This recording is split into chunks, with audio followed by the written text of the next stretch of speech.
Oke, balik lagi di channel Fatikno ya. Pada kali ini saya akan membagikan tutorial bagaimana cara mengatasi Xiaomi Redmi Note 10S yang saat ngecas itu selalu putus nyambung. Dan tutorialnya tuh cukup singkat ya, yakni hanya satu cara dengan cukup update software aja. Udah itu aja. Jadi tutorialnya udah sampai sini aja. Kalian itu udah gak perlu nonton lagi menit selanjutnya ya. Karena ya, oke, saya ceritakan dulu. Saya itu beli baru, tujuannya emang buat review ya. Dan ternyata saya coba tes baterai gitu, dan saat ngecas ya kayak gini tuh. Saya pakai baterai log ya, ini aplikasinya. Kayak gini, kok putus nyambung terus gitu ya, nyala mati nyalanya gitu, kayak gitu. Si chargingnya itu kayak putus nyambung lagi kayak gitu ya. Dan eh, harusnya normal itu kalau ngecas ya layarnya mati gitu ya, nggak ada notif charging terhubung, kayak nggak kayak gitu ya. Dan ini hasilnya setelah update itu kayak gini tuh.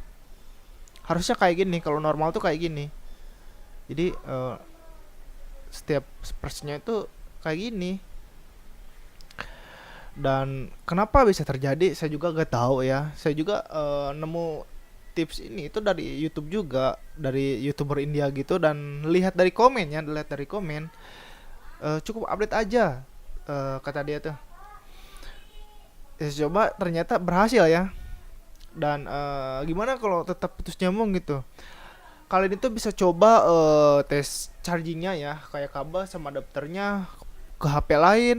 Kalau normal berarti bukan chargernya gitu ya, ataupun pakai charger lain ke HP kak Anda gitu ya, tetap gak normal. Nah itu patut dipertanyakan ya. Dan yang ketiga itu coba tes port ya, maksudnya hubungkan si HP ke PC gitu, kayak transfer file gitu ya.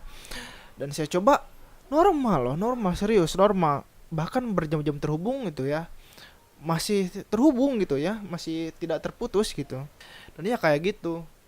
Nah, bila mana babak pengujian gitu kalian udah coba ganti kabel, coba ganti kabel lain, atau si chargernya dipindahin ke HP lain gitu ya, ataupun tes port itu masih tetap aja gitu. Udah update juga maksudnya, bahkan kalian udah update si software masih tetap aja. Nah, itu solusinya saya gak tahu lagi ya. Itu kalian tinggal lapor aja ke toko, atau mungkin kalian datang langsung ke service center resmi ya, Mi Authorized Service Center.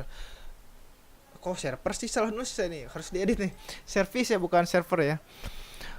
Ya hubungi ke sini langsung ke kantornya gitu ya.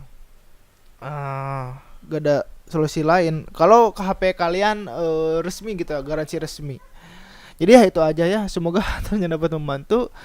Dan solusinya cuma satu, coba update. Ini sebelum dan sesudah ya, kayak gini.